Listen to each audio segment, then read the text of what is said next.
Чек арадагы ыйгарым укуктар жөнүндө мыйзамына өзгөртүүлөрдү киргизүүнү сунуштаган эл өкүлдөрүнүн бири Абдувахап Нурбаев чек ара аймагында жашаган элдик кошуундарга курал жарак колдонууга уруксат берүү туура чечим деп эсептейт. Депутат мыйзам долбоор колдоо тапса, курал алган жергиликтүүлөр кандай иш алып бара тургандыгына төмөндөгүдөй токтолду.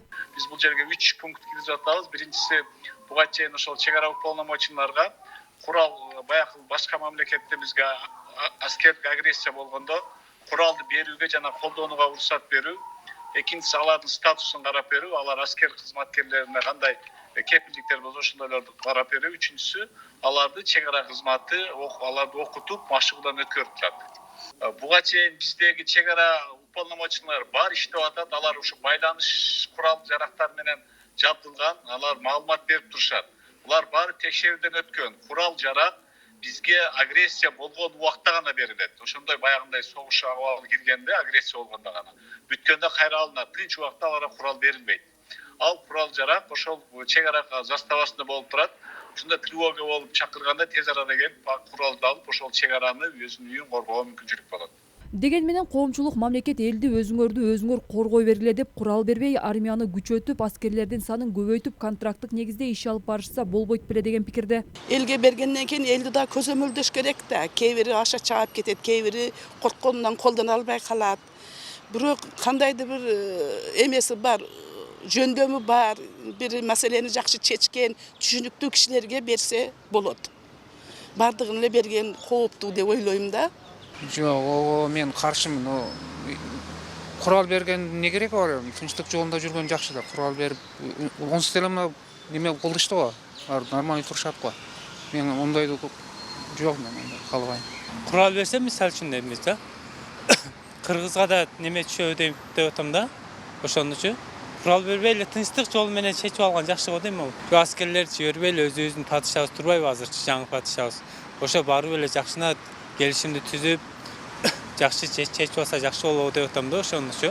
Мамлекет тарабынан коргогондо кичине күч ал жетпей калып атабы деп ойлойм да менчи. Ошол жолго барып атышат деп ойлойм. Бирок кече мисалы мергенчилерди кой берди, мергенчилерди чогултту дегени бул өзү мыйзамсыз. Бирок эми Тажикстан тараптан деле карасак, мыйзамсыз нерсе көп болуп атат да. Военныйларын гражданский формага кийгизип. Талдоочулардын айтымында сунушталып жаткан мыйзам долбоордун түпкүлүгү туура болгону менен азырынча кооптуу жактары жана тыкыр иштелип чыгышы керек болгон жагдайлар бар. Алар эл өкүлдөрүнүн бул долбоорду сунуштап жаткандыгын саясий упай топтоо катары баалашууда. Анан бир эле мыйзамга өзгөртүү киргизүү менен чечилбейт. Бул этап менен акырындап бир нече ондогон жылдардын ичинде ишке ашышы мүмкүн да. Ага этият болуп барыш керек. Негизги идея туура эле. Чек аранын көйгөйүн, чек араны кантип коргош керек экендигин ошол чек арада жашаган адамдардан жакшы эч ким билбейт. Ошол жердеги калкта эч ким билбейт. Анан ошол чек арага дагы ошол жерде жашаган калк күйгөнчө эле эч ким күйбөйт да. Ал өңүттөн алып караганда бул туура. Бирок аны мындай тез арада шашылыш, анан мындай толук эмес мыйзамдар менен ишке ашырып койгон азыр мүмкүн эмес. Аны биринчиден анализдеп чыгыш керек. Башка өлкөлөрдүн тажрыйбаларын карап, анан акырындап анан бул эми чек ара өтө мындай щепетильный маселе, коопсуздук маселеси бар бул жерде.